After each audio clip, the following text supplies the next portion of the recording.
a city where gold gleamed in glass towers and time never waited, Desmond Oba lived at the top. He had inherited an empire young.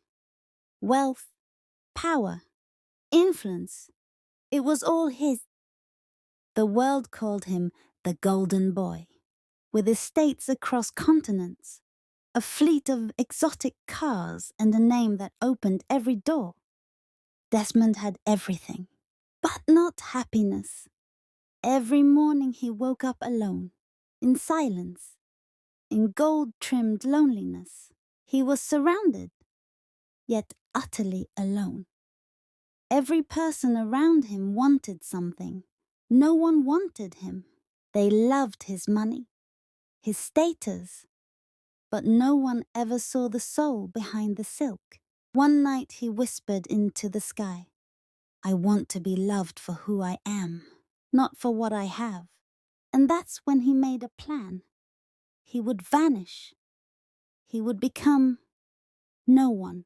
No more designer labels. No more security detail. Just a man. A shirt. A dream. He bought a cab. Broken. Loud. Perfect. Goodbye, Desmond Oba. Hello, Deji. The humble taxi driver. Now he was just another face in the crowd. No luxury, no status, only hope that someone might see him, for him. That old taxi might just take him to the love he never found. Every day before sunrise, Desmond, now simply Deji, became just another man in the city. No titles, no riches, just a driver in the traffic. And for the first time in years, no one cared who he was. No one looked at his watch. No one said, "Sir." It felt strangely peaceful. He became an observer. Everyone who sat in that back seat had a story, but no one asked for his. He wasn't looking for money. He was looking for something deeper. Someone real. Then came Amina. Simple clothes, soft voice, but something in her eyes shone. Desmond tried to connect, but like the rest, she had her walls. He sighed. Not her either, he thought. The days passed. Faces changed. But nothing touched his soul. Then she returned. "Hey, you again?" she said. And something felt different. This time she opened up. A hard life. A sick mum. A dream she couldn't chase. She didn't ask for anything. Just talked. For the first time, someone talked to him like a man, not a driver. Could this be it? Could she be the one who sees him? Truly sees him? But then, the energy changed. Desmond froze. The words hit him like cold wind. He gave it. Not because he trusted her, but because he needed to know. Amina's growing requests had drained the last flicker of hope from Desmond's heart. Even in disguise, people still saw only what they wanted from him. Who am I really? Desmond, the billionaire, or Deji, a ghost behind the wheel. He started to believe love wasn't real. Not for men like him. Not anymore.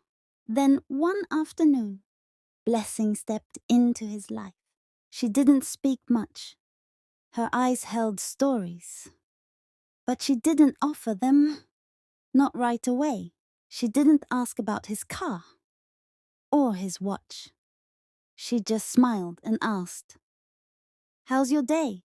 That simple question hit harder than anything he'd heard in months. Because it was real. "Take care of yourself," she said. Then she vanished into the crowd. She hadn't taken anything, but she'd left something behind. Hope. He began to look for her. In every crowd. At every red light. like a man waiting for a miracle. And then she was there again. Same calm, same eyes, same peace. Hi. This time she shared her mother's illness, the daily jobs, the quiet strength behind her smile. She didn't complain. She didn't beg. Her life was hard, but she wore it with pride. He memorized her words, the way she moved, the way she didn't ask. Could she be the one? But what if she found out who he really was? In the quiet glow of a hospital room, Desmond stood still. His heart raced like it had never before. His mother's nod was enough. It was time to stop running. And there she was, blessing, with their children in her arms. One boy, one girl. She didn't need words. Her eyes said it all. Welcome home. I'm sorry, he whispered. For everything, for leaving. You didn't leave, she said. You just got lost. But you found your way back. This time, he wouldn't let go. No wealth, no name. Just love. I was wrong, he said. You gave my son what I never could, peace. They didn't need a mansion, just each other. She didn't wear diamonds, but to him she outshined them all. He had spent a lifetime searching, but love had been waiting all along. Real love isn't found in palaces, but in the courage to strip everything away. And so began a new chapter. No lies, no disguise, just a heart finally at home.